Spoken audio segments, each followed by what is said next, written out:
Federal and state laws have a great impact on truck wreck cases.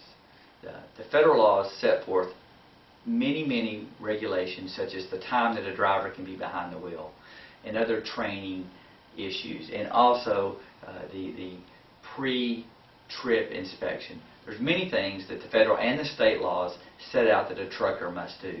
Those laws are very important because if the trucker violated one of those laws, that is negligence. And when we take a case by somebody seriously injured by a truck wreck case, one of the first things we do is compare the actions of the truck driver and the trucking company to the federal and state laws to see if any violations occurred.